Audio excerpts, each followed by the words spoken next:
What's happening, guys? So I had to make this video, especially after the last video I just put out, where the doctors were speaking in Washington D.C. Because immediately, what I thought was going to happen, and I think a lot of you guys thought was going to happen, was there was going to be an immediate effort to aim to discredit these doctors. And sadly enough, they only focused on the one doctor, and they tried to discredit her. And sadly, everybody just shows older clips of her talking about, things that are religious based or demons, all these different things, and they're really missing the forest for the trees, which we see over and over again. And this is what happens when people don't want something to be true, is they're on a hunt to find one thing that sticks out, and then they say the whole thing isn't true. So sadly, people are missing that there was 10 other doctors in that video, all sharing similar information. And all these doctors are people who are on the front lines, which a lot of people say that's who we should be listening to, is the people actually in this day to day. And sadly, the whole thing's been aimed to be discredited. So I want to share this article with you guys here. This was on Newsweek. This is from Dr. I think it's Harvey Risch is how you pronounce it. And before I get into it, I think it's important to establish credibility on who this is before we get into the article, because that would make the article more credible if we know who the person is, right? So Harvey Risch is a professor of epidemiology at Yale. Pretty accomplished doctor, right? You look at, there's a whole bio here for him, and I'll put all this down below for you guys if you want to read it. But, PhD from University of Chicago, MD at University of California, San Diego, a BS from Cal Institute of Technology, and, member of Connecticut Academy of Science and Engineering.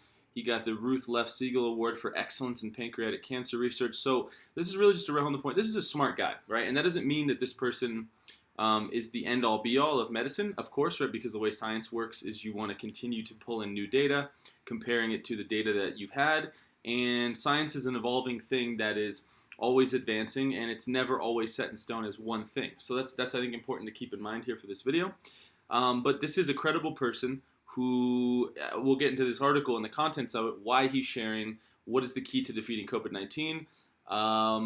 He's saying that it already exists, that key, and we need to start using it. So let's get into it, okay? So he gives a little bit about himself in the beginning, about what he's done, 300 peer-reviewed publications, and currently holds senior positions on the editorial board for several scientific journals. So, okay, let's get to the meat and potatoes of it here. So he said, on May, I published an article in the American Journal of Epidemiology entitled Early Outpatient Treatment of Symptomatic High-Risk COVID Patients Should Be Ramped Up Immediately as Key to the Pandemic Crisis. So he talks here, he said, since the publication on May 27th, I discussed 7 studies and renew my call for the immediate early use of hydroxychloroquine in high-risk patients. These 7 studies include an additional 400 high-risk patients treated by Dr. Vladimir Zelenko with 0 deaths, 4 studies totaling 500 high-risk patients treated in nursing homes and clinics across the U.S. with no deaths, a controlled trial of more than 700 high-risk patients in Brazil with significantly reduced risk of hospitalization, and 2 deaths among 334 patients treated with hydroxychloroquine, and another study of 398 patients in France. So this is, I think, before we go further into this, the important thing to note is so many people, even people like Bill Gates. I saw a video with him saying there's really no evidence that this is going to work once it gets outside of the lab. And just in this little snippet here, you're talking about thousands of people in this study. And this was months ago. Thousands of people that have gone through this in the real world who've really taken either, probably a combination of hydroxychloroquine, zinc, and azithromycin, or Zitromax. So anybody saying that there's no data proving that this would work is just lying at this point. There's thousands and thousands of people of data, right? So that's important to note as we go forward. So here we go. Beyond the studies of these individual patients, we have seen what happens in large populations when these drugs are used. These have been natural experiments. In the northern Brazil state of Para, COVID-19 deaths were increasingly exponential. On April 6th, the public hospital network purchased 75,000 doses of azithromycin and 90,000 doses of hydroxychloroquine. Over the next few weeks, authorities began distributing these medications to the infected individuals. Even though new cases continue to occur, on May 22nd, the death rate started to plummet and now is about 1/8 that it was at its peak.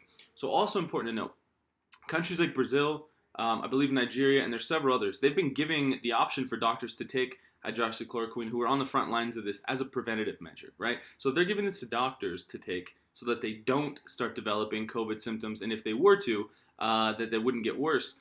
what does that tell you about if it's a possible treatment for patients? Is this article and this video aiming to claim that this is the end-all, be-all treatment in all things for this? No, because like most things, there's several ways to treat it.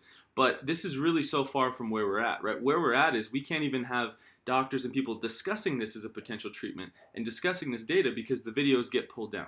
The videos get removed. So clearly, there's a top-down approach and people being scared of this even being discussed. Why would people be scared? If it's a bad idea, let it live. Prove that it's wrong with a better idea. Anybody who's aiming to hide information typically has something to lose from that information gaining popularity, and they have something to gain from that information not getting out. So that should tell you a lot about why people are aiming to discredit this when thousands and thousands of people are using this. And I'm in another country at the moment. You can buy a lot of these things over the counter at a pharmacy. Makes you wonder why there's a coordinated effort and hijacking over American media so that Americans want to demonize this. I think the primary reason is because Trump talked about it. So remove from your mind for the second that he talked about it and just look at the information. Is this working? Is there data where they're using this and people are getting a positive benefit?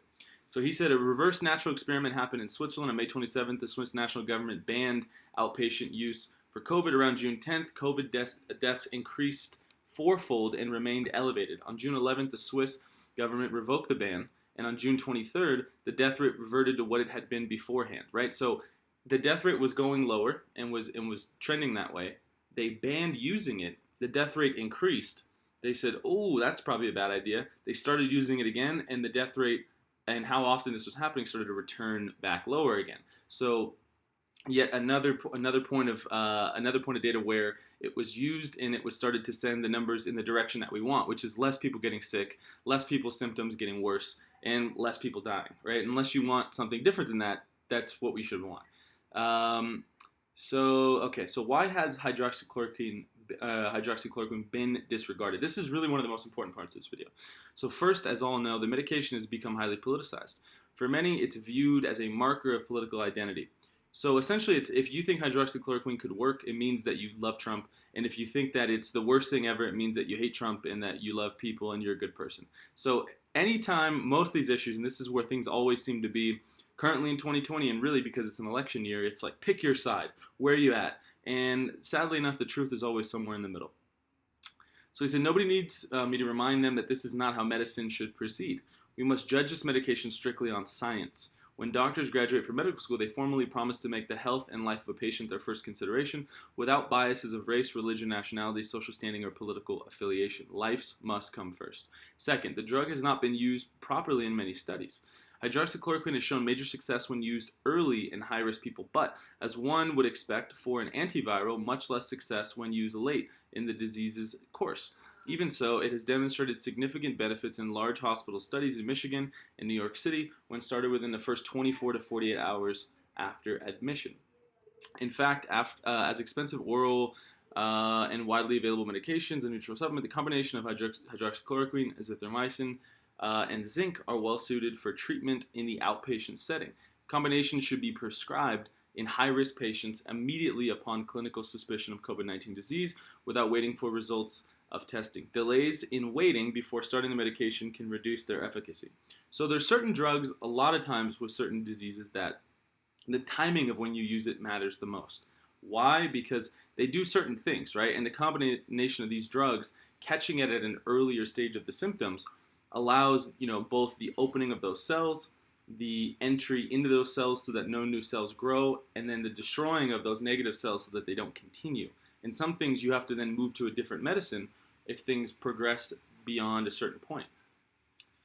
Third, concerns have been raised by the FDA about other risks of cardiac arrhythmia, especially when hydroxychloroquine is given in combination with azithromycin. The FDA based its comments on data in its FDA adverse event reporting system. This reporting system captured up to 1,000 cases of arrhythmias attributed to hydroxychloroquine use. In fact, the number is likely higher than that, since the reporting system, which requires physicians or patients. Okay, so right here. But what the FDA did not announce is that these adverse events were generated from tens of millions of patients' use of hydroxychloroquine for long periods of time, often the chronic treatment of lupus or rheumatoid arthritis.